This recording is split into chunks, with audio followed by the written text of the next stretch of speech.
So just like when I covered the original Sonic the Hedgehog, Sonic CD also had a few different releases. In addition to the original Sonic CD version for the Sega CD that most people are familiar with, in 1996 there was also a release for Windows 95, and then more recently in 2011, the game was recoded for modern platforms including iOS, Android, Xbox 360, and PlayStation 3. So naturally, let's start with the earliest version and then go chronologically from there.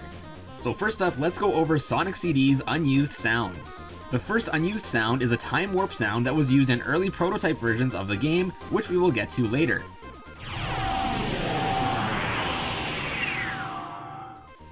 This sound is really kind of peculiar, because if you put the Sonic CD game disc into a regular audio CD player, you can actually still listen to it as the second track on the disc.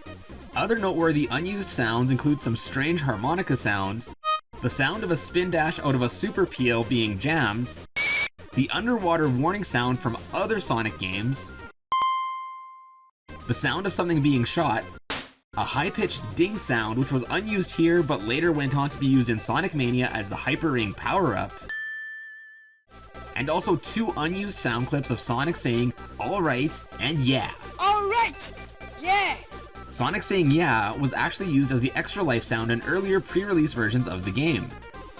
And next up are a number of sprites and objects that were cut from the game. That being said, several of these did actually end up being used in the 2011 remake.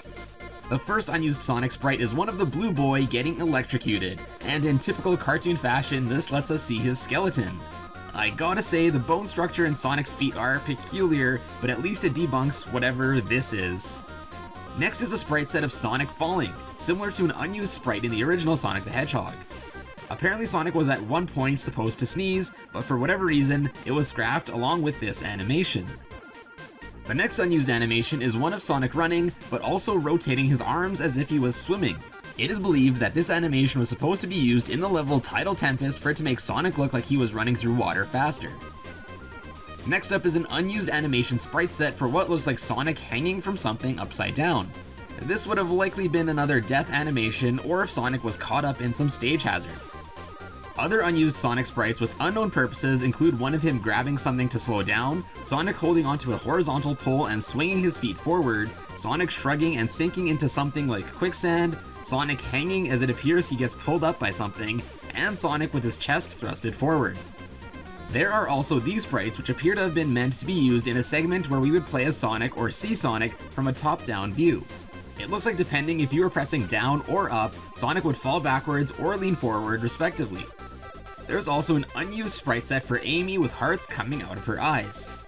Run, Sonic. Run. Now moving along to the unused objects in the game, first there's an unused oil slick hazard that would have been seen in the special stages. These slicks were seen in pre-release versions of the game, but ultimately they were scrapped from the final cut. Next is an unused sprite of a broken switch.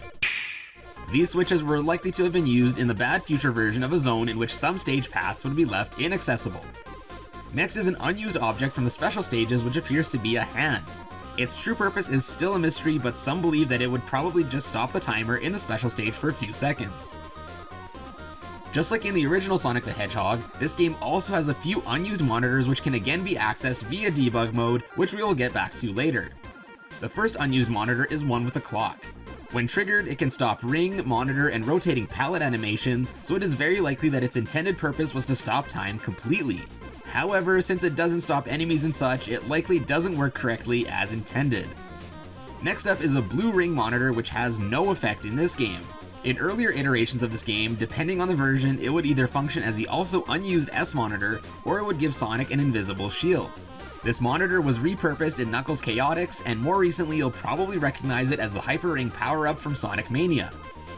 As mentioned, the S monitor also goes unused in this game, and breaking this monitor grants Sonic super speed, invincibility, and a shield simultaneously. One of the most famous methods of accessing normally unseen artwork in a game is done in Sonic CD via the game's sound test. The sound test can be accessed on the Sega CD by pressing down, down, down, left, right, A. The A button will correspond to whatever controller you're using if you're trying it out on another console. Anyways, in the sound test, by entering certain codes, some secret files can be found. First, by entering 42, 04, 21 in FM, PCM, and DA respectively, you can see some strange looking Sonic and Batman crossover artwork. This was actually drawn by the landscape and visual designer for the game, Takumi Miyake. When unlocking this image, the final boss music will also play in the background. I'm Sonic. The next secret image, unlockable by entering 420301, is another strange one. In this one we have what looks like a rap battle between Sonic and Metal Sonic, with Dr. Robotnik DJing and the Metallic Madness song playing in the background. There is also text on the image saying, "The fastest DJ, MC Sonic," as well as Sonic asking if he can kick it. I had to pull out my 90s to English dictionary for that one. Next, by entering 441109, we can see some hella kawaii Sonic artwork and listen to the Good Future Palm Tree Panic music. When translated, the text above Sonic reads, "You are cool," by Sanchanzu. The next secret image has become quite famous for being pretty creepy. By entering 461225, you can unlock the tiled background of weirdly faced Sonics. Seriously, why would someone make this? The on-screen text translates from Japanese to Infinite Fun, Sega Enterprises, signed Majin Picture. Majin is apparently a reference to the creator of this image, Masato Nishimura's childhood nickname. Just like a slot machine, if you enter a 777 into the sound test, the message, "Welcome to Secret Special Stage," will appear. After that, you will be taken to an unused special stage. This unused stage features a more difficult layout as well as a large Robotnik head in the background. Some fans believe that this stage would have originally been used to obtain another time stone, but it was scrapped and left in the game for snooping players. After beating the stage in the game, a secret normally unseen credit screen will also appear. And the last sound test code, 401211, will not only unlock this cool artwork of Tails holding some goggles near a Lotus 7 car while saying "See you next game," but it actually also unlocks the debug mode for this game. But before we get to more about the debug mode, let's take a look at some unreleased prototype versions of Sonic CD. First is the pre-release version simply named Prototype 510, with the 510 referring to the on-disc date of May 10th, 1993. This is so far the earliest known prototype of Sonic CD. This prototype has numerous differences from the final game, most notably is the title of the game itself. In the prototype, the title screen had CD Sonic the Hedgehog, which is quite different from the final version in which the CD got moved to the end of the title. The gold Sega logo on the bottom was also removed, and the resolution of the title screen was changed from 320 by 24 pixels to only 256 by 224 pixels. The Robotnik Mountain was also moved closer in the final version, and Little Planet is more obscured. Other graphical changes include a different end goal post in which Sonic's thumbs up was changed, and also the exit screen, which was also completely changed from showing Little Planet to looking more like the title screen. When completing or getting a game over in this prototype, a coming soon screen would appear. The file for the screen actually made its way all the way to the final cut of the game, and it can still be accessed for some reason. This prototype also has a funny little Easter egg left in by the developers. Although the special stage wasn't yet made playable in this prototype, by waiting on the title screen for long enough, a demo of it can be seen. While the demo is playing, text will flash on screen saying, "The programmer has a nap. Hold out, programmer." This bad English is probably just poking fun at the developers for slacking off and telling the player to be patient for the release of the special stages. There are also a number of other small graphical and gameplay changes from this prototype, but unfortunately way too many to cover in this video. So if you want to read up on more of them, check out the cutting room floor page, which will be linked in the description. Next we have Prototype 712, similarly referring to the date July 12th, 1993. Seeing as this prototype is closer to the release of the game, it is much more complete, but definitely still unfinished.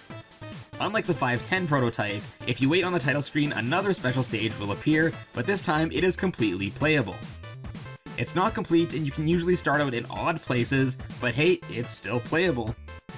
Again, there are several small bugs present and other changes from the final version, which you can find documented on the cutting room floor. There are 3 other known prototypes that have also been leaked to the wild, 2 of them dated in August 1993 and the other in September 1993. All of these prototypes were right before the game's Japanese release in September and the North American release in November, so as you'd expect, they are really similar to the final builds as they are either demos or they just have minor changes, nothing really worth diving into. Alright, now moving on to the 1996 Windows 95 port of Sonic CD, it's a pretty straightforward port of the game and not much has changed. However, amongst the game's files, several unused high-resolution sprites of Sonic, Metal Sonic, Dr. Robotnik, some Badniks, and even Amy can be found. Also, I don't know which of these actually went unused or not, but several images of what appear to have been used for desktop shortcut icons and such can be found, which I thought was pretty cool. Alright, now coming up to the current century, let's take a look at the 2011 remake of the game. This version actually has some new cut content as well. First is what appears to have been a menu option for swiping and tapping. This was probably a leftover feature in the Xbox and PS3 versions from the mobile versions of the game. Similarly, there is another scrapped option just saying D-pad. Since D-pad use is really the only option in the final game, the option to change it was removed for obvious reasons. As it should be. Hey, get out of here. Anyways, next is more unused text, this time saying Final Fever. Final Fever is the name of a scrapped boss fight that the developer Christian Whitehead was planning to add to the game. It was intended to be an unlockable boss fight for players who would collect all of the time stones throughout their journey. This boss fight edition was decided to be scrapped to keep the 2011 remake faithful to the original, and as such, this looks like it would have been just used in the stage select screen before it got cancelled. Remember that unused sprite of Sonic seemingly hanging upside down? Well, that sprite was completely removed in this version, but in its place are the exact same sprite positions, but this time for Tails, probably going to be used in the same way as the Sonic ones. And lastly, from this 2011 version is a scrapped level known as Desert Dazzle. Similar to Final Fever, this was another level Christian Whitehead worked on to add to the remake, and again it was scrapped to keep the game as close to the original as possible. This stage was influenced by a pre-release screenshot of the scrapped Sonic 2 level Dust Hill Zone. By entering another code into the game's sound test, this secret image can also be found with Christian Whitehead's initials. Via some modding, textures for Desert Dazzle can be loaded into the game to kind of see what it might have looked like. Also, if the design looks sort of familiar, it's because Desert Dazzle was ultimately repurposed as Mirage Saloon Zone in Sonic Mania. And lastly for this video, as lightly referenced earlier, we will now have a look at this game's debug mode. Just like I covered in the first Sonic game and Sonic Mania, by entering a code you can unlock a debug mode which lets you place items and objects, and it lets you fly around wherever you want to see stuff we aren't normally supposed to. So yeah, in each level you can scroll through most of the objects that appear in the level, like platforms, monitors, enemies, and more. Most stages don't really have anything too crazy to place, but some have some pretty cool things like the unused monitors, Metal Sonic, and whatever this is. Turns out it's Amy, but until you get to where she is in the map, her colors seem to be taken from Sonic's color palette. Kinda weird. Later in the game, in Stardust Speedway, you can also scroll to other Amy sprites of her struggling while she's captured. Sup. And like I mentioned, the other cool feature of debug mode is that we can move Sonic and the camera around to our heart's content. Almost. As you can see, if you move it to areas where you aren't normally supposed to, sometimes really weird stuff will happen to the graphics of the game. Another neat thing that I found is that technically the S and time monitors aren't unused, as they are secretly hidden below the Palm Tree Panic Eggman fight. If you try to get to them before fighting Eggman though, you will instantly die if you leave the debug mode, and if you stay in, the game kind of gets confused too. That being said, after beating the boss, you can head back down and break the monitors. Like mentioned before, the S monitor gives you invincibility, super speed, and an invisible barrier. The time one won't do much, but you can see that the background animations stop when activating it. Just like in the other Sonic games, the debug mode is awesome for skipping through levels quickly that you really don't want to play through. I'm looking at you, water levels. And the last interesting thing that I could get to is an unseen and normally inaccessible area in the past version of Quartz Quadrant Zone with the visible letters CX in the background. Now, no one knows for sure what these letters could stand for, but the most likely theory is that it is the initials of one of the game's developers, as CXX appears in the developer's best time screen. Who this person is, however, is still a mystery.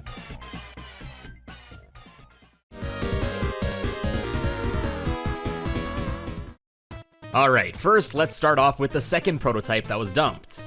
This one is labeled as version 0.51 and has a build date of June 21st, 1993, placing it between the prototypes of May 13th and July 12th of that same year that have been previously dumped. Now this build is definitely further along than the previous 510 and 513 prototypes, as it is the first prototype to include playable special stages, and now the levels are mostly complete. So it is also the first build that can be beaten without using cheats or the debug mode. Let's get into some of the bigger changes this build has from the final game.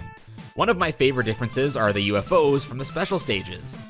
These Orby guys look nothing like they do in the final game, but these are the same ones that were seen in some very early screenshots. And while we're talking about the special stages, there are a few more oddities here. The special stage in this prototype doesn't contain any rings or other objects yet, the oil slicks don't function, and the water in the stage causes some glitchy graphics and can even result in a permanent black screen of death. Now, even though there aren't any rings here, the ring counter increases every 3 frames, so I guess the developers repurposed it as a frame counter of sorts. And finally, probably the biggest difference is that Sonic doesn't auto-run in this stage like he does in the final game. Instead, Sonic will only run if you press B, and on the flip side, pressing down will slow Sonic. Being able to stop and turn around and such honestly would have made the special stages feel way different in my opinion. While this prototype was being streamed by the Hidden Palace when it was first revealed, many viewers were pointing to some audio problems. These include the audio not looping as well as it should,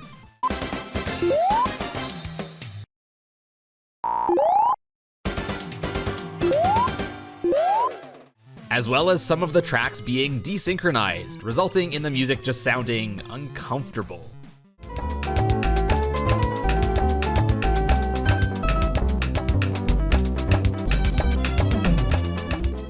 While there are a few more small differences, like this build using a higher quality CD audio track when time traveling, which was changed again for the final version, the only other major differences from the final game here are the blue ring and clock power-ups.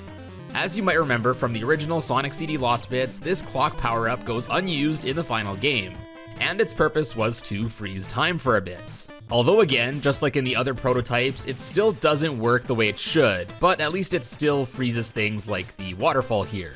Now, while the clock works the same as in other previous builds, the one unique difference in this one is with the blue rings. In previous builds, the blue ring monitor would result in the same effects as the S monitor, which granted increased speed as well as invincibility. However, in this prototype, the blue ring monitor now just gives Sonic an invisible shield. Interestingly, this shield can also be stacked with a normal shield to give Sonic some double protection. And that's basically all the noteworthy stuff from that prototype, so let's now move on to the big one. The other prototype of Sonic CD Sonic that was dropped has a build date of December 4th, 1992, placing it to be currently the earliest known prototype of the game. This build is labeled as version 0.02. This prototype was apparently put together so the game could be shown off at the Say Sega World event that was held in Tokyo on December 6th to commemorate the release of Sonic 2, which had just released a few weeks prior. To put this in perspective, before this one, the earliest known prototype was a build from May of 1993, so this one is more than 5 months before that one. So what changes does this very early prototype have? Does it contain the elusive missing R2 stage? Let's find out. Okay, so get this. This prototype of Sonic CD was so early in development that it only has 2 playable stages available, Palm Tree Panic Acts 1 and 2. And at this point, it wasn't even called Palm Tree Panic yet. Instead, it was called Salad Plain. Yeah, plain salad. Really great name for a zone. Totally doesn't sound like something I'd order at a restaurant. Anyways, we'll get back to ordinary coleslaw in a second, but first I want to talk about this time attack mode menu. It's very basic looking, and again, only the first 2 acts of Salad Plain are selectable. That said, the cool thing here is that currently this is the only prototype that explicitly shows off the famous deleted level R2 without having to use a level select cheat code, as usually the game just skips over the second zone. I go over the R2 mystery in more depth in this video, which I will link here, so if you want to learn more about it, be sure to give it a watch. Anyways, regardless, unfortunately R2 still isn't playable in this build.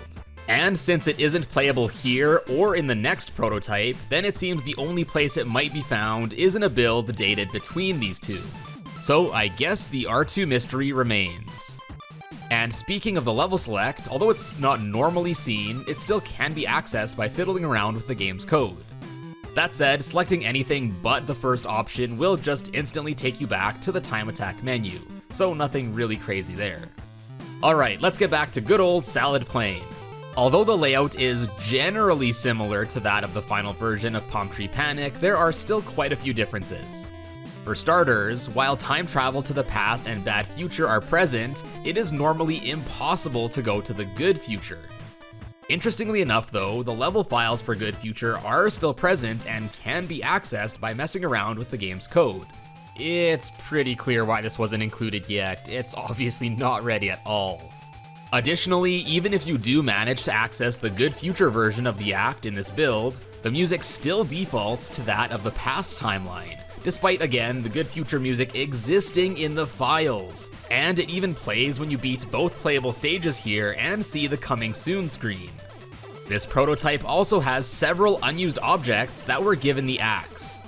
These include these basic looking tilting platform objects, this incredibly glitchy swinging platform that is thought to be an early version of the one seen in Title Tempest, this strange floating waterfall set of platforms which were seen in later prototypes, and last but certainly not least, this very weird object that causes the level to completely deform. I really have no idea what the intended use for this could have been, and its effect makes me feel not that comfortable, but I guess it could have made an interesting gimmick if it were to unblock a secret ending in the act or something. Big shoutouts to both Nat the Porcupine and PixoPoxo T for hacking these objects in and uploading this footage respectively. I'll link the full videos below for you if you want to see more. Next up, if you've played Sonic CD, you may remember that if you left Sonic idle for 3 minutes, he will say, "I'm out of here," and jump off screen, which resulted in a game over regardless of how many lives you had left. Well, that sequence also exists here. Kinda. First off, the animation sequence is quite different, but even after the jump, you can just tell it's incomplete. Camera movement doesn't seem right, you don't get a game over, and even better, Sonic still keeps all of his rings when he respawns.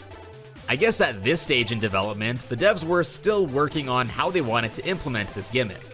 Also in this build, Sonic lacks his peel-out animation, and the time travel sequence is visually very basic and sounds different from the final game.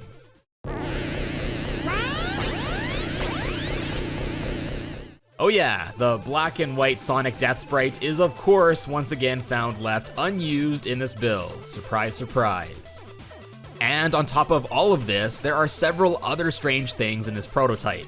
You can't pause the game at all, and pressing start on a second controller will spawn a second flashing Sonic, which can then be controlled by that second player.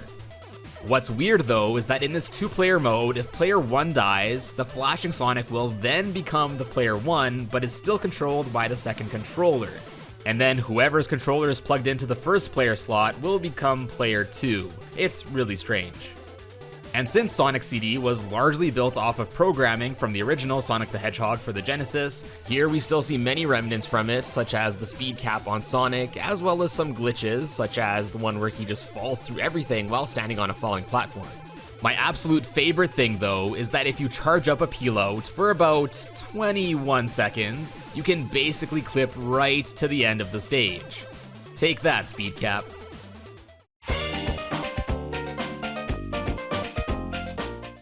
Alright, so I have no idea how much fan interest there is for this game, so in this video we'll just be covering the final release of the game. But if you're interested in me making a video on some prototypes of the game and such, seems like there's enough cool stuff there for a standalone episode, be sure to let me and the YouTube algorithm know with a comment and like down below.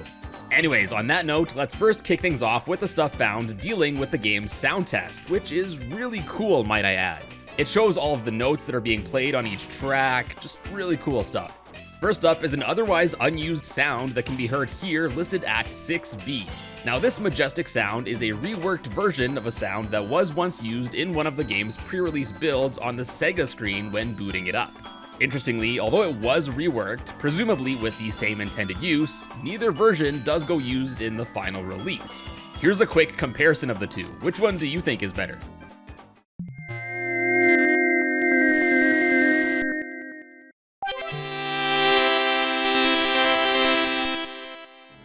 Next, this volume meter on the bottom right here may be cool and all, but there's a weird secret method to have it replaced.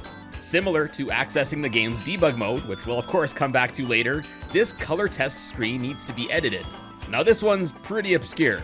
By setting the color bars to look exactly like this, the volume bars on the sound test screen will now be replaced by none other than Amy Rose, who will groove and offer compliments to the music, calling it cool, sweet, and most importantly, catchy.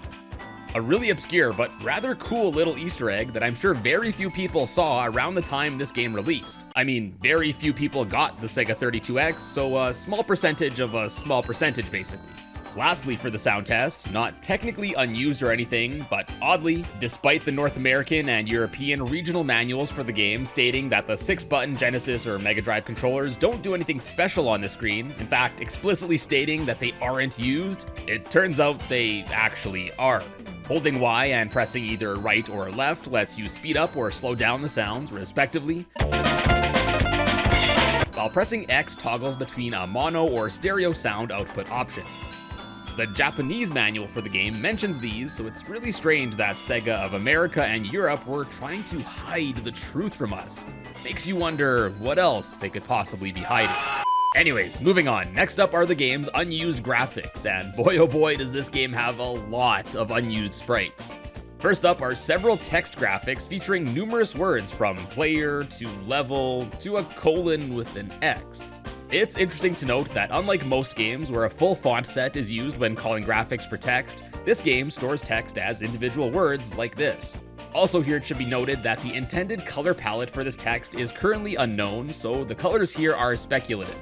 Additionally, just based on some words and phrases here like "it's a new record" and "start the clock," it's thought that these text graphics, or at least some of them, might have been intended for a scrapped time attack mode that was actually found included in earlier prototype versions of the game.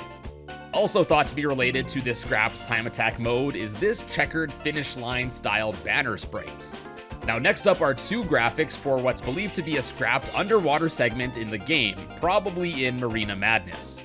We got this little bubble, perhaps for a character exhaling underwater, as well as a set of sprites for this splashing animation for something falling in or popping out of some water. Next are these rotating balls in a red and yellow variety. They look similar to the balls seen in the Sonic 3 bonus stages, and having a star on them, it's also thought they were meant to be a bumper of some sort. You might also recognize these as they were actually reused several years later as part of these guys in Sonic Mania's Studiopolis zone. Then moving on, we have this strange, unusual capsule device thing with a currently unknown purpose, but some believe it could be a new age style of the capsule used to capture animals in previous Sonic games, or it also kinda looks similar to the Combi Catcher. There's this flying carpet that's a remnant from an older prototype build, these graphics of what look to be spikes or claws or something, this coil thing thought to be from the speed slider stage, this spinning star, a rotating tube machine thing and some switches thought to be associated with it, this light post thing that's believed to have been associated with the game's title screen, as well as these animations of a needle nose enemy that, based on the 3D look, is thought to have been meant for either the intro cutscene or perhaps the bonus stage. Now, I'm gonna take a wild guess here, but I assume these might have been scrapped because of this last exploding animation here. It's pretty gruesome. Then next, all associated with the amazing arena stage, we got these horizontal tube endings, which go unused since in the game, all tubes end vertically in the stage. There's this set of blocks featuring the sun and moon, which gives me vibes from that one stage in Wario Land 3. Some unused hazardous platforms. Shocking, I know. And then we got some background stuff, like these clouds as well as these stars, both thought to be visible through the windows, with the latter either maybe being mixed in with the clouds during nighttime or perhaps at some higher elevation. Next, this game also has some placeholder graphics that go unused, including this very basic looking ramp that's believed to have been once intended to be used to implement loop segments in the speed slider stage during development, which if you've played the stage, you know the loops never came to be. Then we also got this test graphic that literally just says test, gotta love those.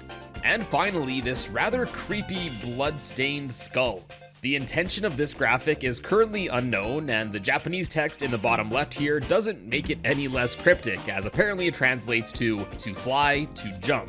Pretty creepy. Not surprising why this isn't used, and wait a second, whose skull was this? Sega, I need some answers here. Next up is this graphic that reads Casablanca Projects, and this graphic is apparently loaded in during the staff roll credits in the prototype builds, but not in the final release. A few quick Google searches didn't yield any noteworthy results, so honestly I have no idea what Casablanca Projects means in regards to this game or Sega, but if any of you out there might know, be sure to let us know down in the comments. Anyways, moving on, next is what appears to be a scrapped monitor power-up featuring an hourglass, as well as wide hourglass. The exact effect of these power-ups isn't known for sure, but I'd be willing to bet that they might have had some effect on the time in the cut time attack mode. Either that, or something similar to the time stop power-up seen in Sonic Chaos, or the clock power-up that was also scrapped in Sonic CD. Even when loaded into the game, these monitors have no effect, but it's interesting to note that the thinner version of these hourglass monitors was actually used as a placeholder graphic for the combi catcher in one of the prototype builds, which also likes to crash a lot. Okay, now some unused enemies, or at least some sprites for them. First up is this guy, known as Shifter. Then we got this badnik that would extend its neck, I guess, to try and chomp down on the player or something. Based on their coloring, they are believed to have been once intended to be seen in the Amazing Arena Zone. Then next are these rotated sprites of the Pop Tank badnik, which go unused since in the final game they are only seen on flat horizontal surfaces. And finally, there's a set of graphics for this strange object. It's unknown what exactly this is currently, but it kinda looks like some sort of badnik to me, so yeah, I'll just group it in here. Now, unused enemies are cool and all, but what about their boss? Luckily for us, there's also some Dr. Robotnik stuff for us to discuss here as well. First up are some unused sprites of the round fella looking like he can't decide which hand to use to open a jar of pickles. Now, although some similar sprites are used in the game's bad ending, these, as well as this background, do go unused. Due to their similarity, it's thought that perhaps this might have been part of a scrapped version of the good ending. Then secondly is this texture set, which when put together has the dock overlooking this capsule in a very foreboding way. This was apparently meant to be used as part of the intro cutscene, and it's a shame it was scrapped. I think this looks awesome. This game also has a few unused graphics for the Titan Metal Sonic boss. We got this weird purple gas looking effect, several exploding and fire effects, including some from a spinning thing that would apparently have been part of a scrapped attack phase in which this thing would rotate on his wrist as he rotated his hand. And then finally, there's this creepy sprite of his head. Now, what makes this unused sprite especially unique is that although most sprites in this game are rendered using the Sega 32X, this sprite is actually rendered using the Sega Genesis hardware. Honestly, one of the creepiest looking bosses in a game deemed okay for kids. And nope, the unused graphics don't end there. With all those enemies and objects and such out of the way, now onto the game's playable characters.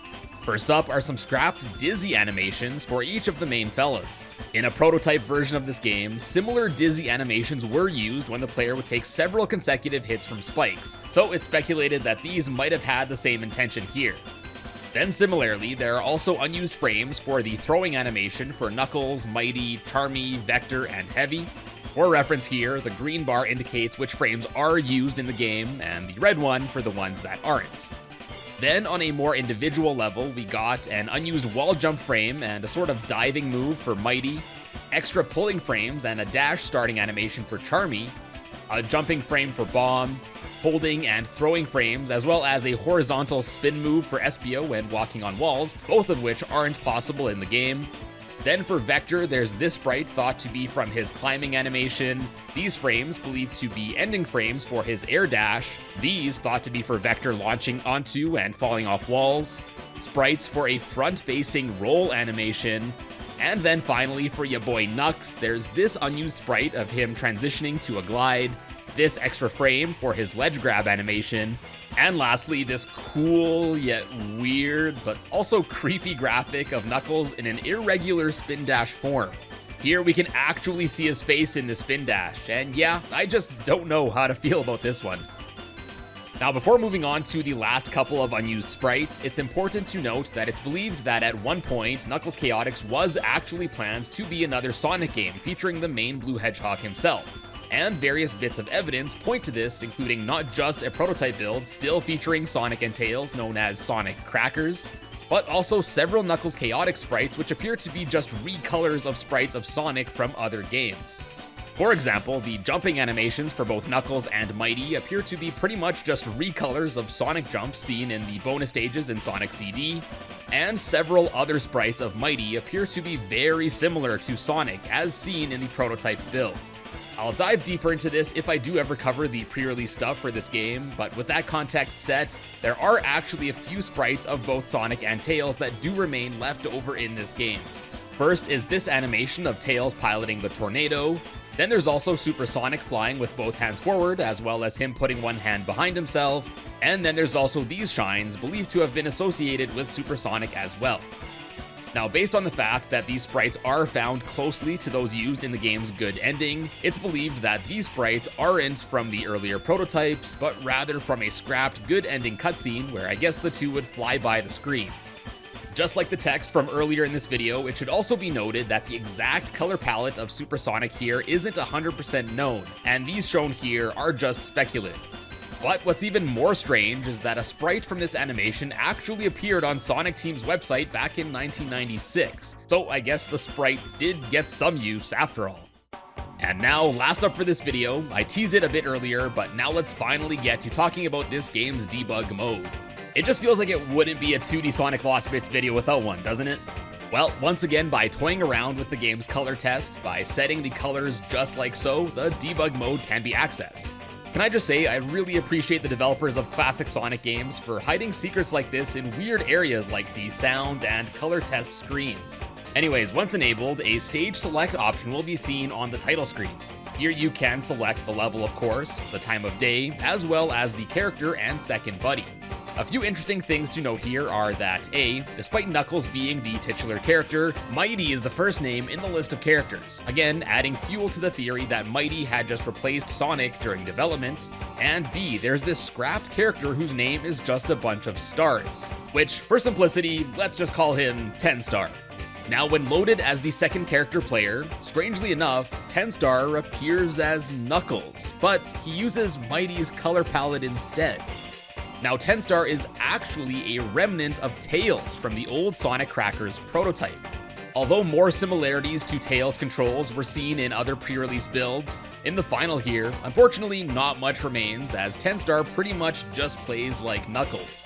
Well, apparently, as you guys have been seeing, pretty much every stage I tried to load him into would result in an immediate crash upon touching the ground.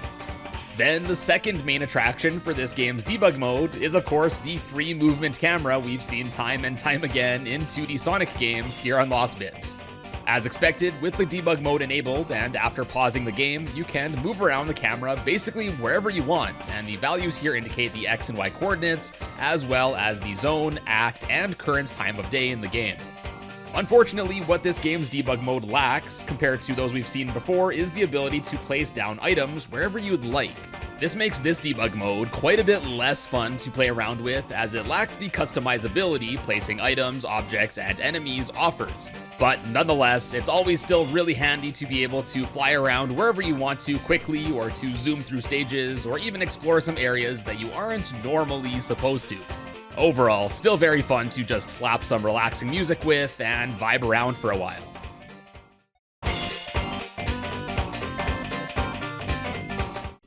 Alright, so for this video, we'll be focusing on several prototype builds of Knuckles Chaotix and taking a look at various differences as well as things that went unused and were cut from the final release.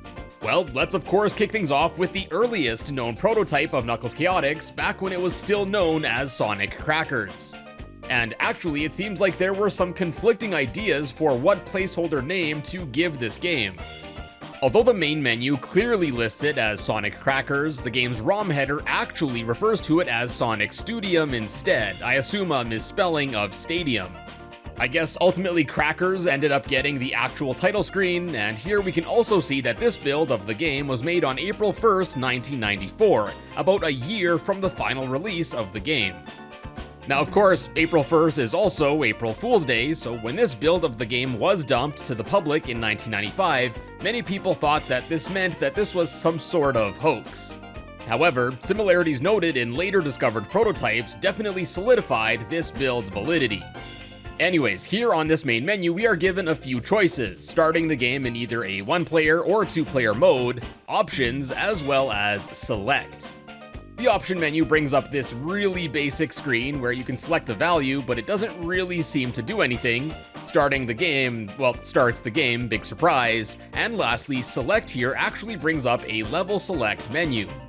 Now, unfortunately, not all the levels listed here are functional, but still a nifty menu to get to any stage that actually works, especially considering you can't really complete any of the stages here to progress through the game normally. And on that note, let's get to the actual gameplay here.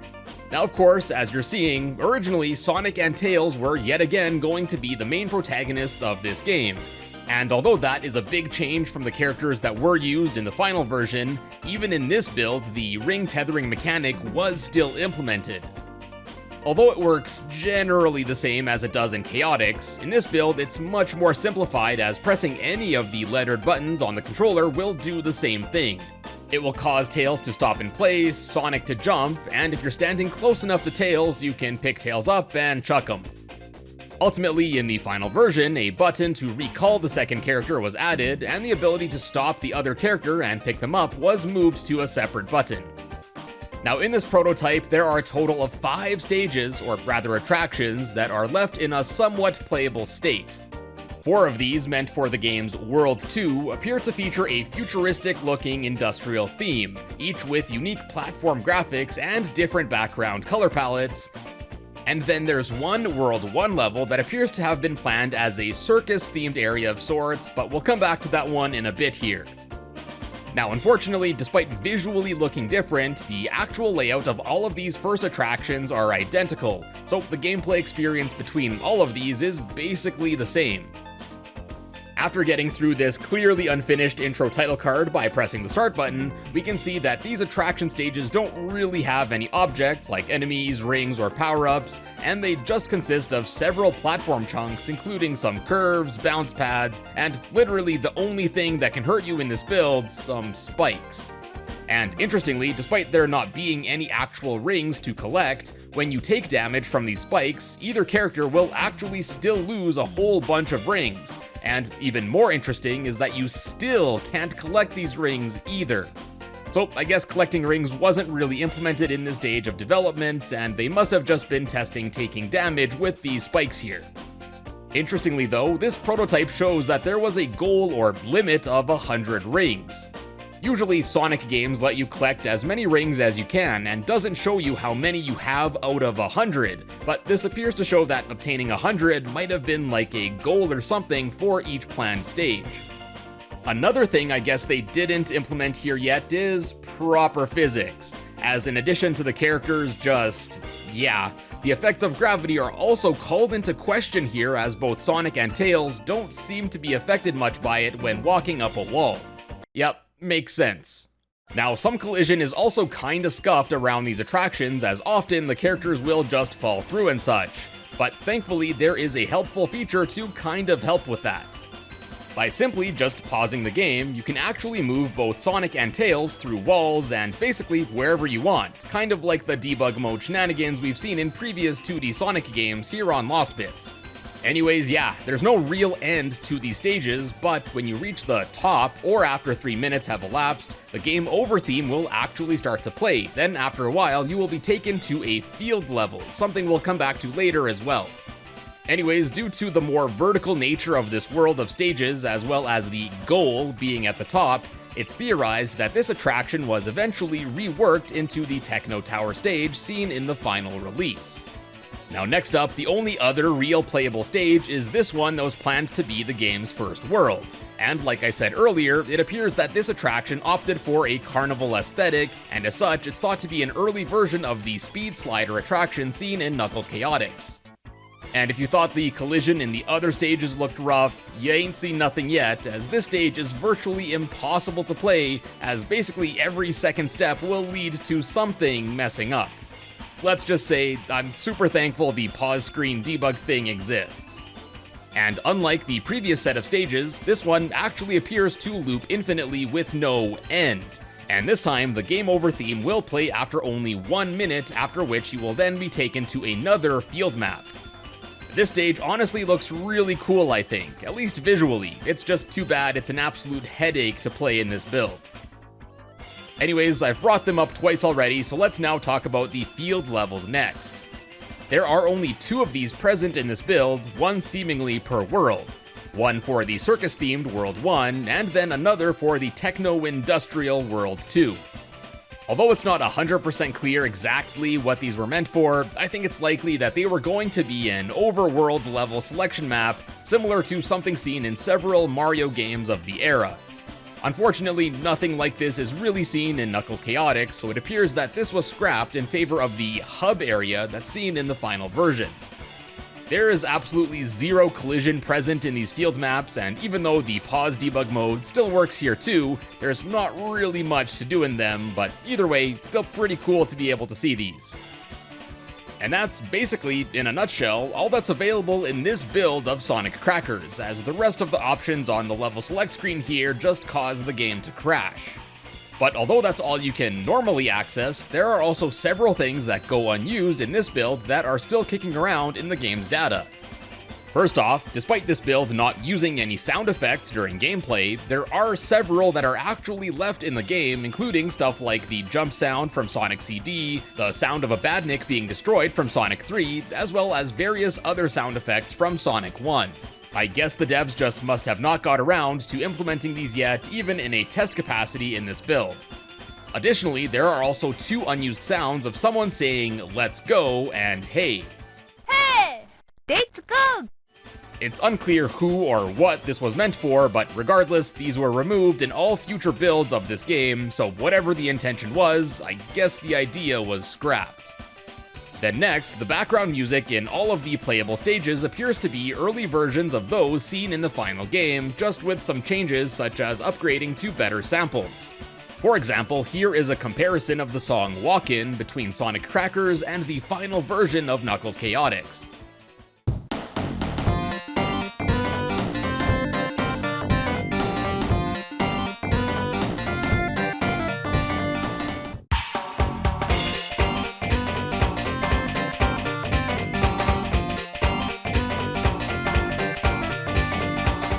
The song Evening Star's percussion got a pretty big bump in quality,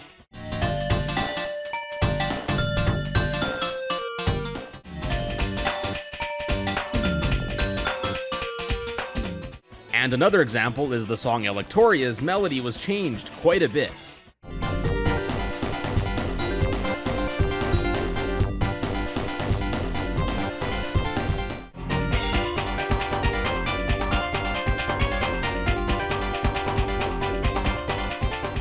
The biggest difference, however, is heard in the game over track between the versions.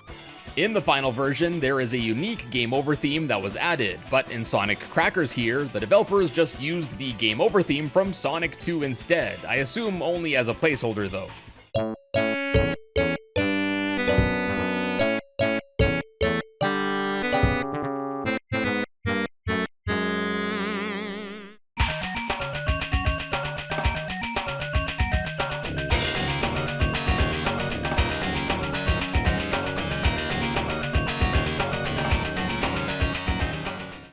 Now next up, let's move on to some unused graphics.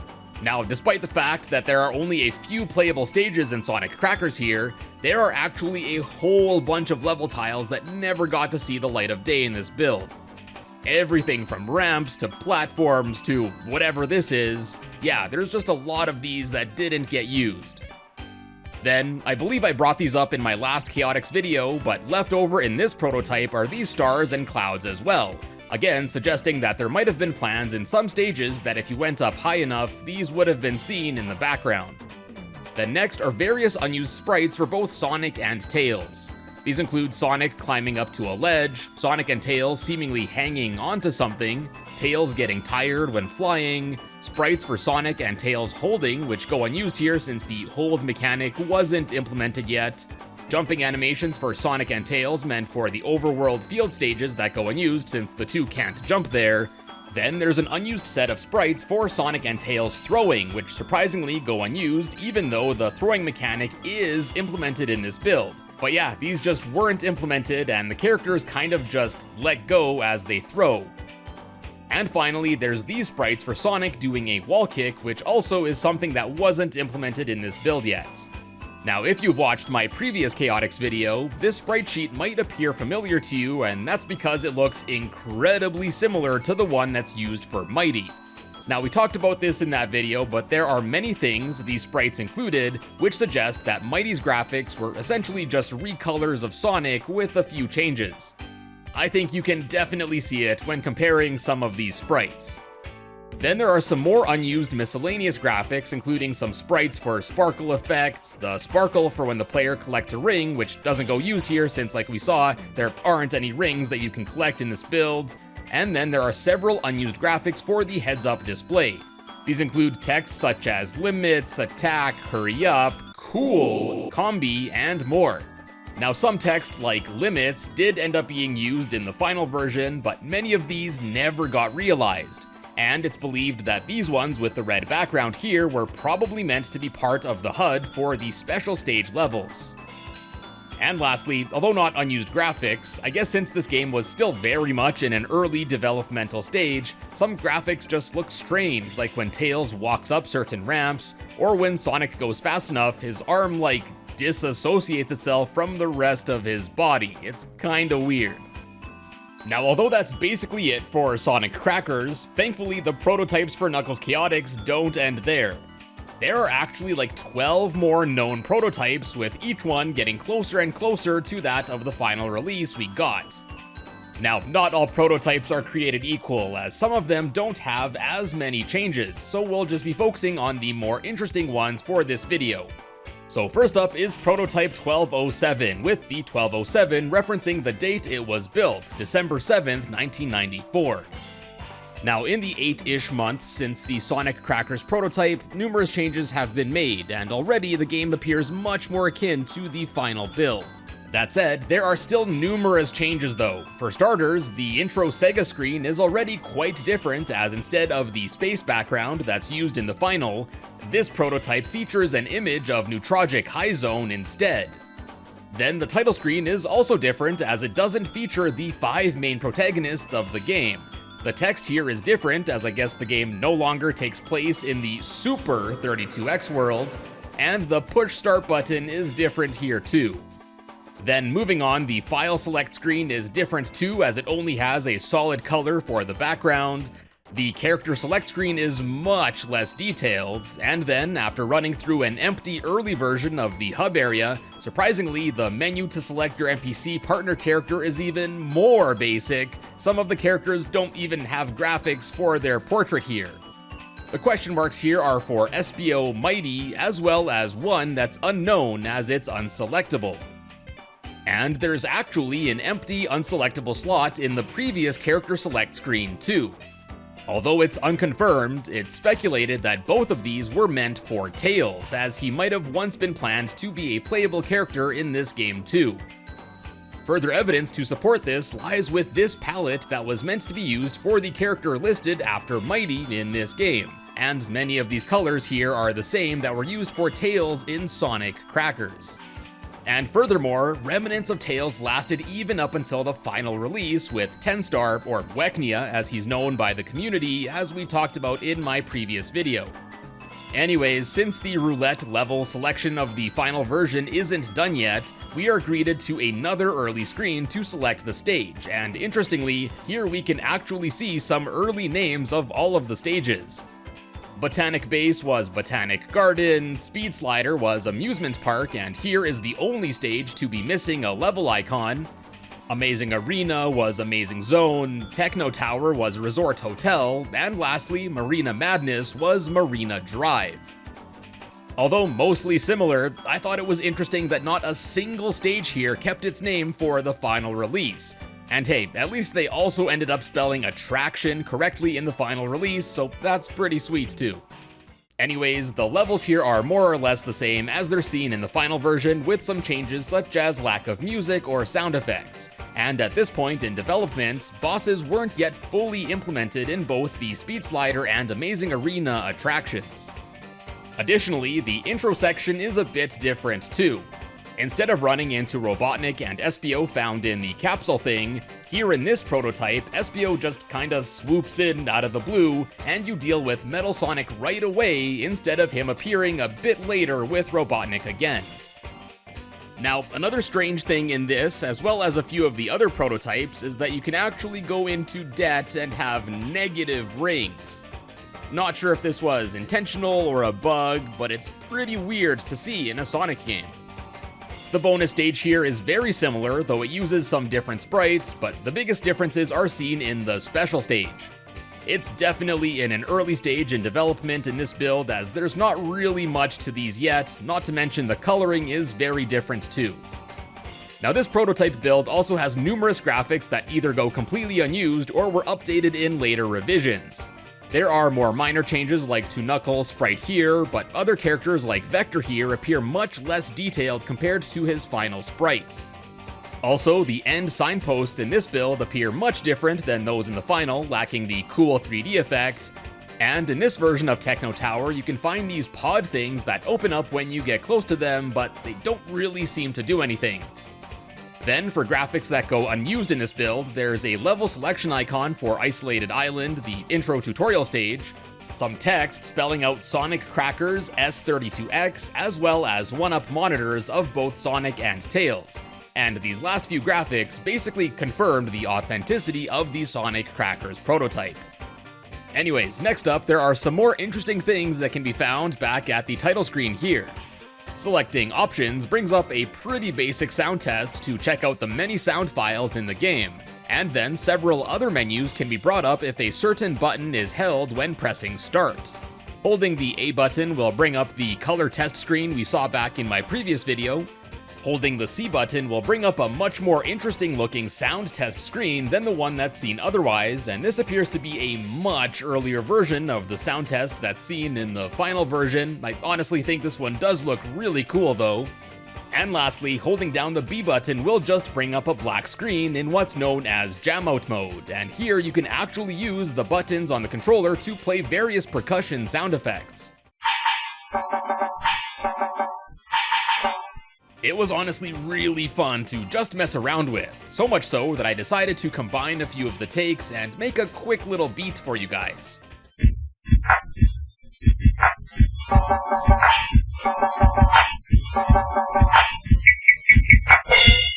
Hell yeah! Then moving on to the next prototype, we have Prototype 1227 from December 27th, 1994. Being only a few weeks from the previous prototype, there aren't that many changes, but still a few to note. The title screen now looks much more similar to how it's seen in the final, basically just missing the background road, and also for the North American region, the text featuring Espio the Chameleon was seen here too. This was ultimately changed to feature Knuckles instead in the final version. Also, the basic sound test returns, and this time is a bit further along as some green bars were added in addition to the piano keys. Then, as far as the gameplay goes, there are also a few updates from the previous build, namely the hub area is more refined here as the attraction info screen was added here, and although the combi catcher isn't functional yet, this booth, although pretty scuffed, was added, as was this claw.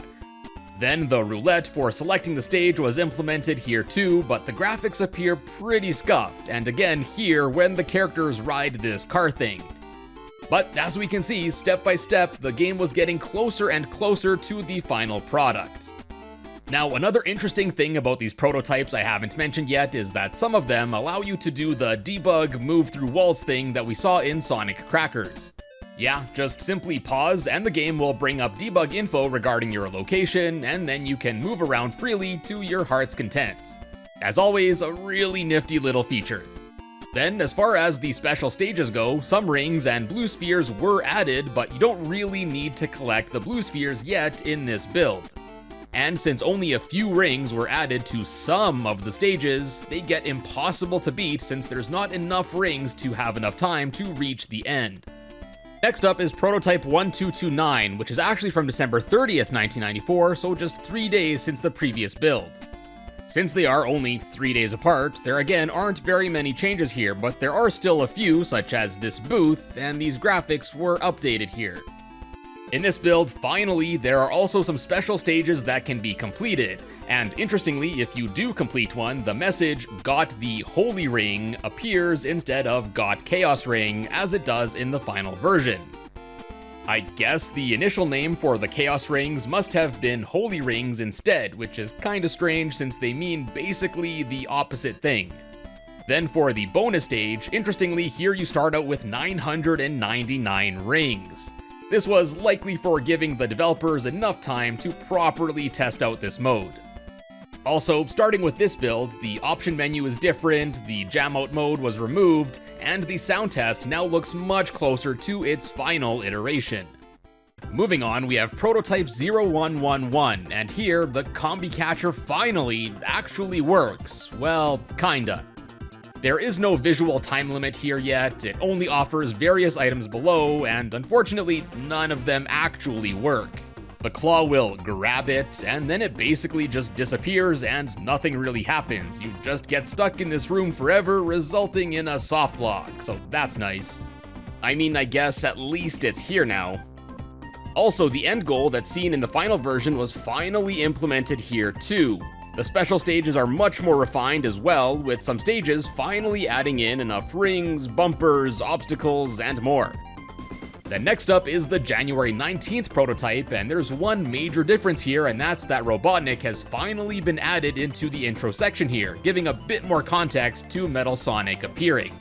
And also, starting with this build, it seems like most of the special stages were polished up, and even some Blue Sphere goals were actually implemented. Now, starting with Prototype 0202, the final boss section has finally been added, but only partially here. Only the first phase is added in this build, and visible hitboxes can still be seen. Now, from this point on, there are about 6 more known prototypes, all spanning up until Prototype 0216 from mid-February.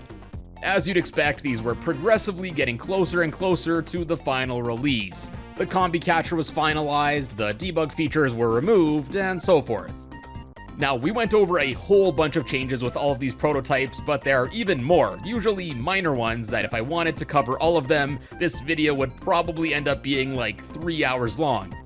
But if you're interested in learning about more of the differences in all of the prototype builds, be sure to head on over to the Cutting Room Floor or Sonic Retro, both of which will be linked down in the description below. Knuckles Chaotix definitely saw a lot of changes from the earliest Sonic Crackers days all the way through the handful of prototype builds leading up to release. Again, it's awesome that these prototypes have been made available to the public so we can all get a really cool glimpse into the early development stages of Knuckles Chaotix.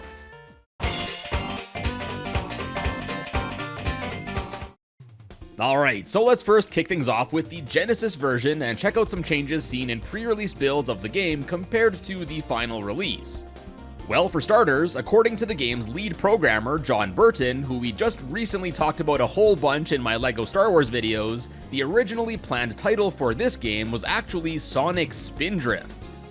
Mr. Burton states that he doesn't know why the name of the game was changed, but I'm assuming after Sonic Extreme got scrapped around this same time, Sega probably really wanted to focus on the 3D aspect of this game. Sonic 3D Blast or Sonic's 3D Flickies, whatever, sounds good and all in my opinion, but man, Sonic Spindrift? It's beautiful. And thankfully, we're not done talking about Mr. Burton either, not by a long shot, as on his channel Game Hut, just like we saw with LEGO Star Wars, he's also shared a whole bunch of pre-release footage of Sonic 3D Blast. Going all the way back to the earliest stages of this game's development, the currently earliest known prototype of Sonic 3D Blast was found on a hard drive by John Burton, and he posted a whole bunch of footage on YouTube. Although in some cases the graphics actually look more detailed here compared to the final game, it still looks pretty primitive in this build with very basic ground tiles and a lack of background graphic.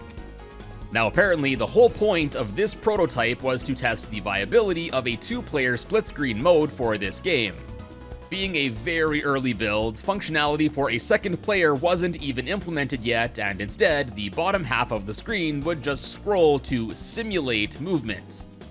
Although some very rudimentary rotational controls were implemented for Sonic on the top half, who is constantly seen running, there doesn't appear to be any collision data in this stage in development.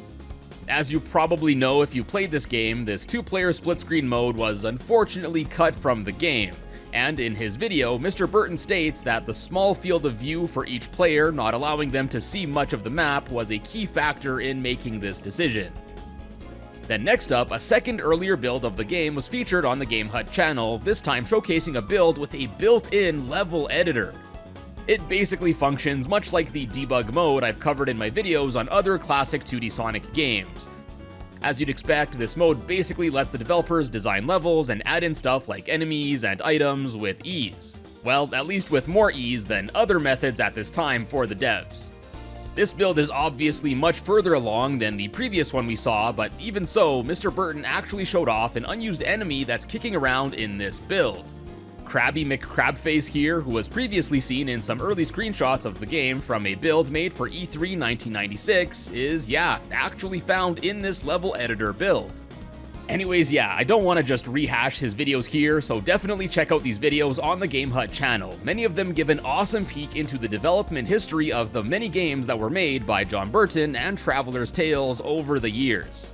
And what's even extra cool is that John Burton actually made a mod for this game that overhauls it and even lets you access some of the earlier development content for this game, like the level editor. I truly wish more developers did stuff like this with the games they've made in the past. Anyways, back to the E3 1996 build of this game, even more changes can be found in footage and screenshots taken from it. These changes include stuff like different bridge designs, a different design for the loop here, an early version of the door in the floor, and more. Now thankfully, our pre-release journey for this game doesn't end there, as in 2008, several prototype builds of Sonic 3D Blast were dumped online. And although none of them are as far back in development as the ones I went over earlier, some of these builds still have a bunch of notable differences.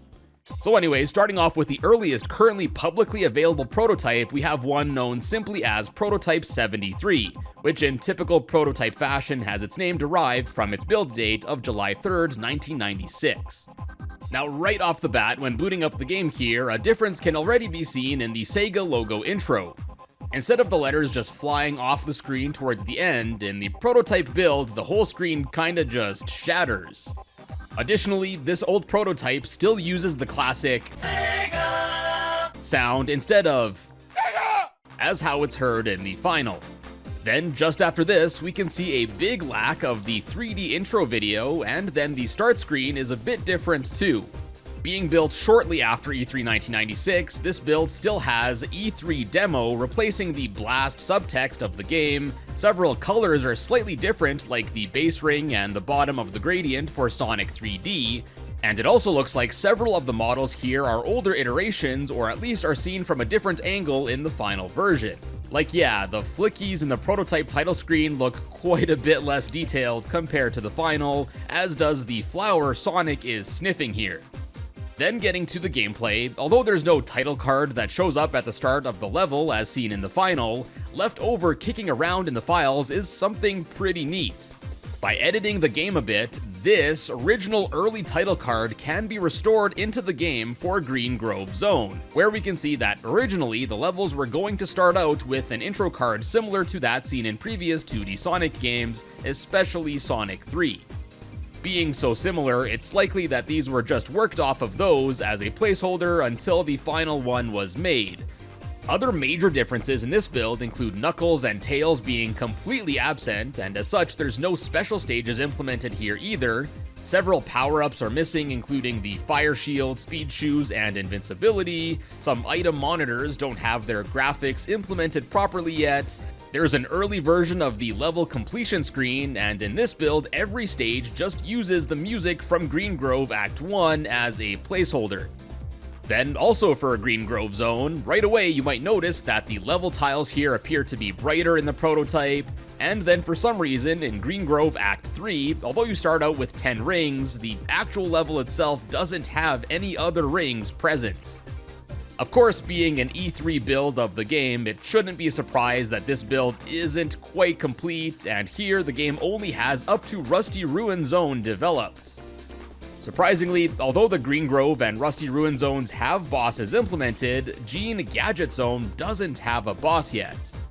I'm sure the reason Rusty Ruin probably got prioritized is that this was meant to be the end of the demo, as after you defeat the boss here, the text "to be continued" pops up on screen before the game resets.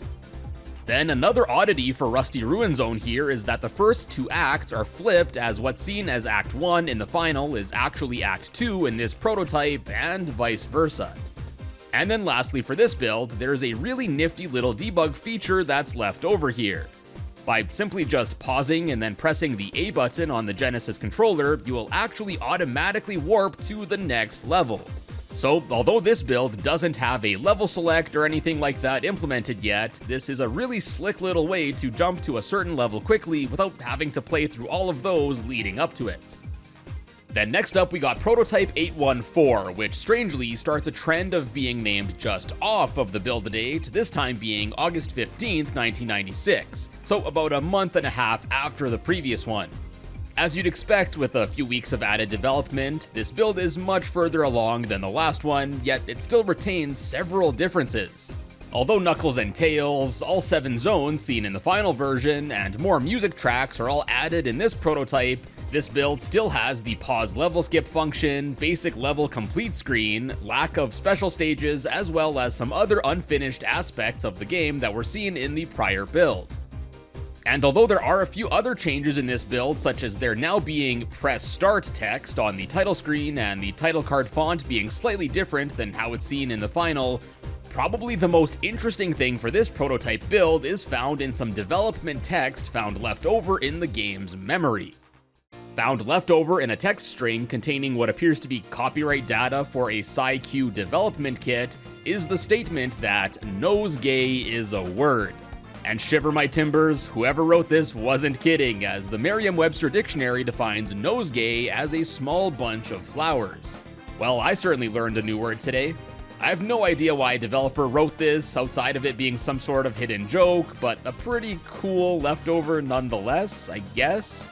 Now moving on, next is Prototype 819, and despite having a build date less than a week away from the previous build, there's actually a decent amount of progress seen here. For starters, this is the first build to finally implement the game's special stages.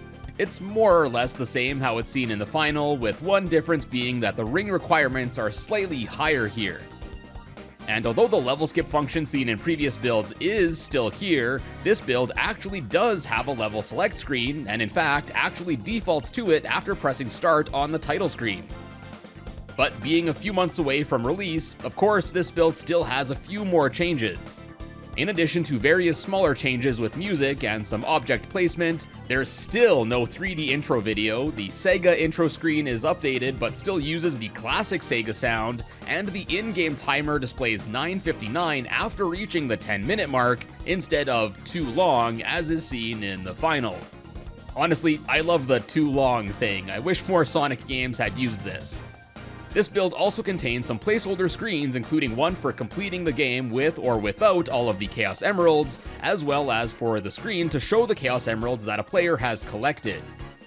Then another really cool thing about this build is that it contains 2 unused music tracks that never went on to be used, at least not in this game. First off is this unused track.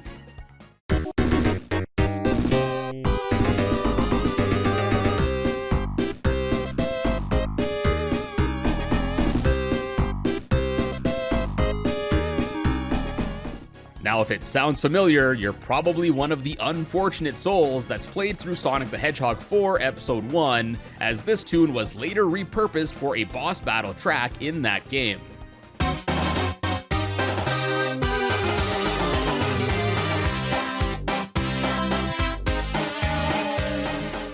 Secondly, there's also this absolute banger of a track that was found left over unused here.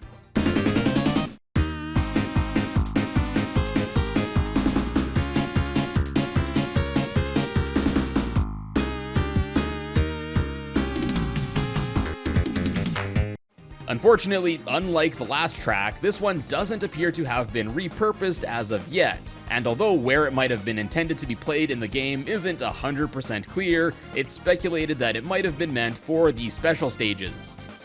Next up, we got Prototype 825 from August 26th, 1996, and once more, although only about a week from the previous build, many more additions are present here. The 3D intro video was finally added here, and there's a much more proper main menu that was added too. One of the biggest differences in this build, however, is with some of the rendered images where Sonic's model appears less than finished. Firstly, for the good ending cutscene, the rendered image appears to be from a different angle, and the coloring is also slightly different. Probably the biggest reason for this change, though, was to hide the fact that Sonic's neck in this model is, yeah.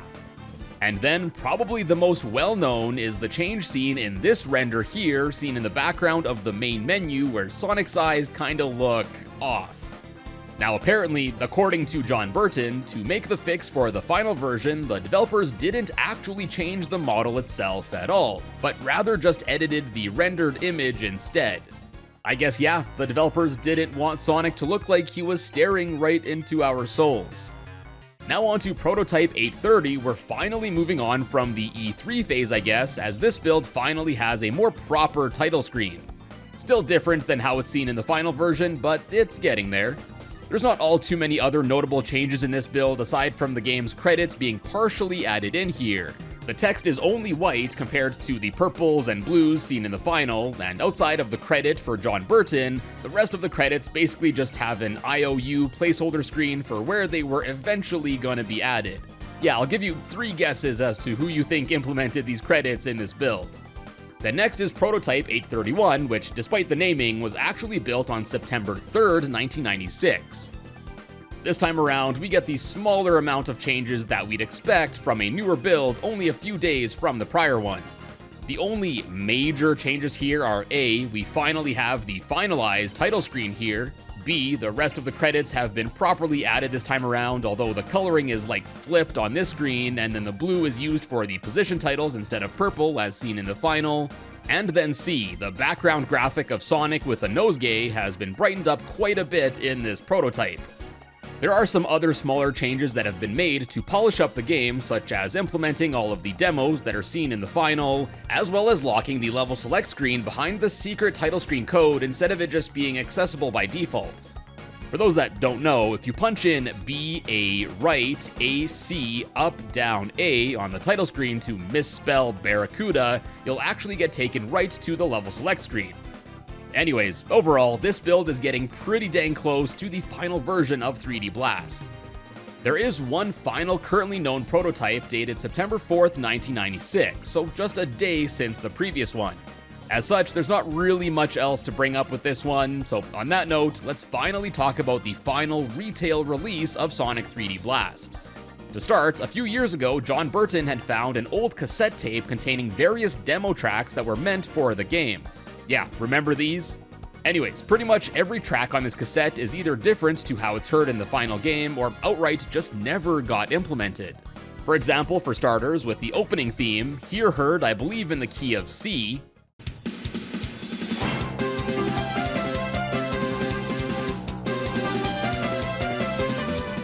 this was changed to A flat minor for the final version.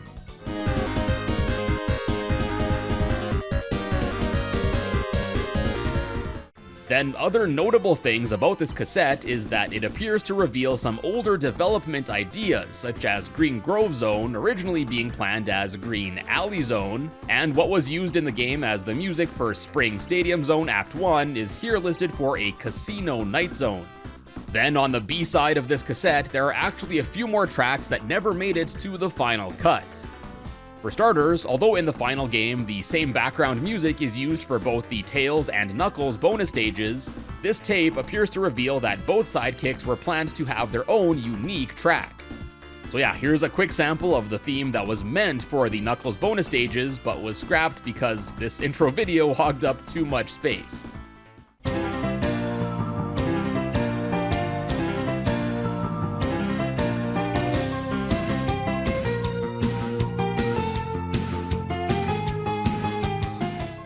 If this song sounds familiar to you, it should, as it was actually later repurposed in a different key as the music for Pleasure Castle for Twinkle Park in the real first 3D Sonic game.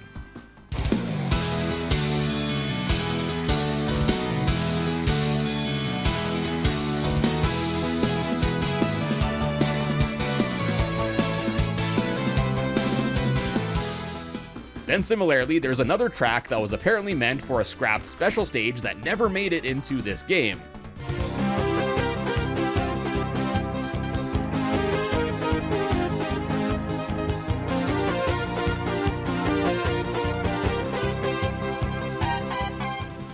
Now this track did actually end up being briefly used in this game in the intro to Panic Puppet Zone, but just like the last one, it eventually got more of a spotlight as it was reused in Sonic Adventure's Twinkle Kart for Twinkle Park.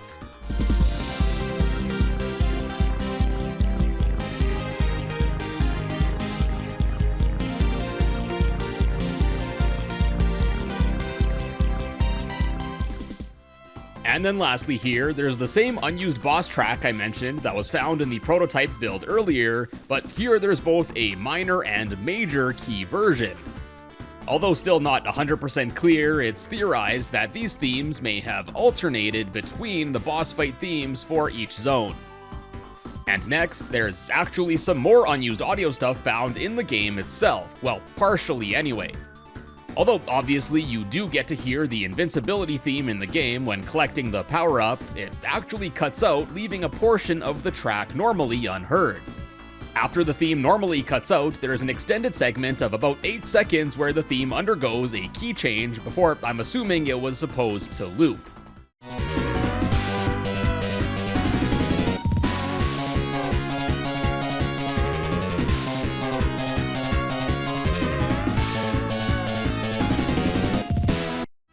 Thankfully enough though, you can actually still listen to this theme in full by using the sound test menu found in the game. Now the last thing I want to touch on here for the Genesis release is probably one of the most well-known bits of trivia for this game. Basically, if Sonic 3D Blast ever crashes, there's a secret little crash handler screen that will pop up actually congratulating the player for finding it. Then, right after this, the player is rewarded with instant access to the level select screen. Now you can trip up the game to cause this screen to show up in a bunch of ways, like using an improper code with a cheating device or using a bad save state if emulating, but I think John Burton showed the best way to get it in a recent short that he uploaded. And on that note, let's finally switch gears and talk about the Sega Saturn release of 3D Blast, which of course featured many improvements over the Genesis version. Now, although not nearly as many as we saw with the Genesis version, there is actually one currently dumped prototype build of the Saturn version dated October 8th, 1996, a month away from its release in North America. But despite being so close to the release date and built later than all of the Genesis prototypes we covered, there are actually quite a few changes present in this build.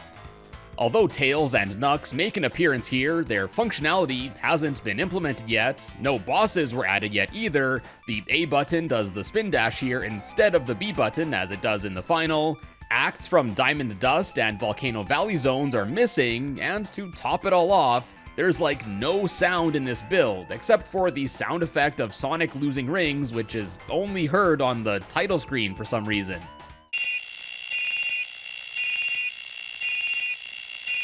Oh yeah, and you also get a whole bunch of different choices on the main menu in this build, like Start, Start, or Start.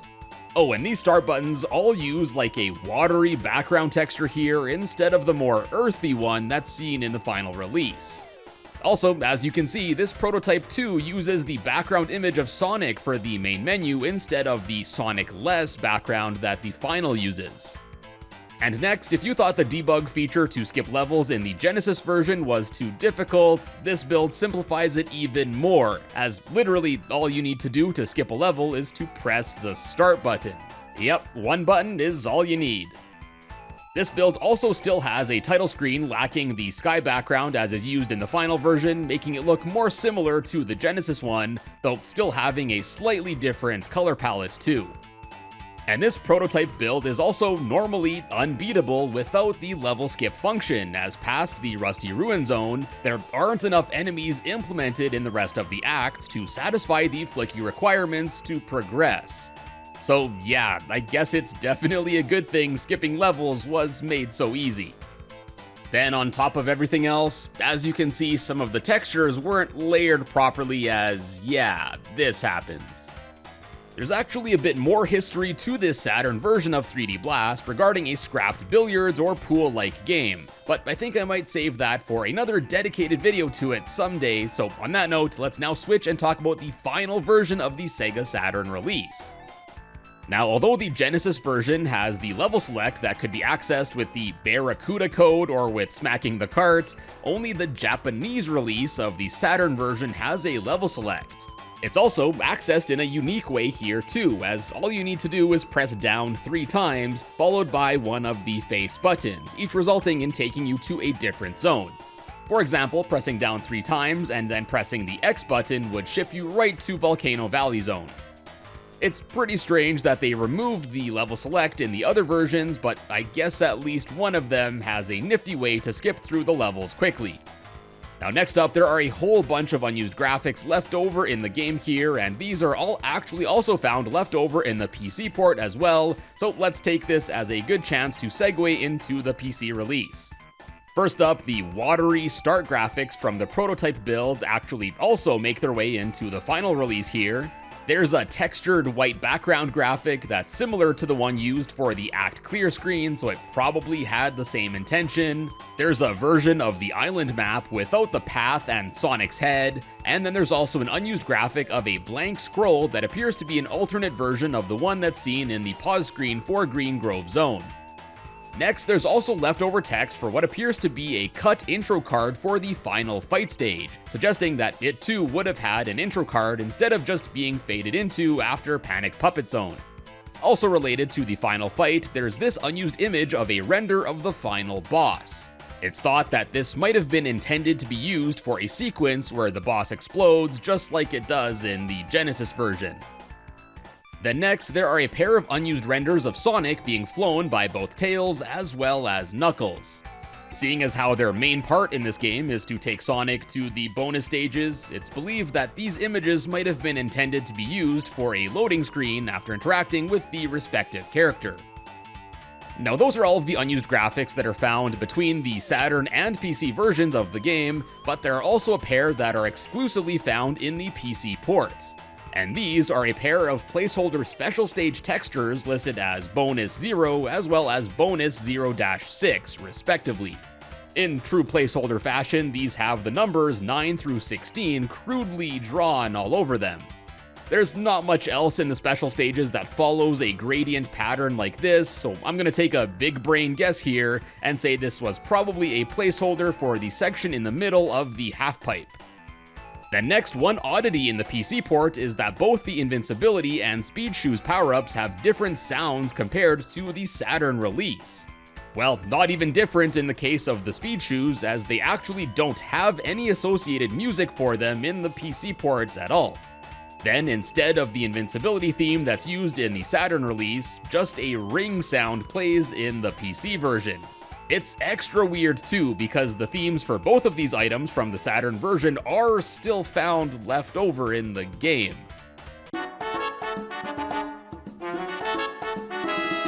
And on that note, fellas, that'll wrap up not only this video, but the main series classic 2D Sonic games here on Lost Bits. Feels nice to finally get all of these done, and now I look forward to covering Sonic's transition into the third dimension. Anyways, I hope you enjoyed this video. As always, if you did, be sure to check out some of my previous Sonic Lost Bits, and be sure to subscribe to find your way back here in the future. And as always, thank you all so much for stopping by today, and I will see you in a bit.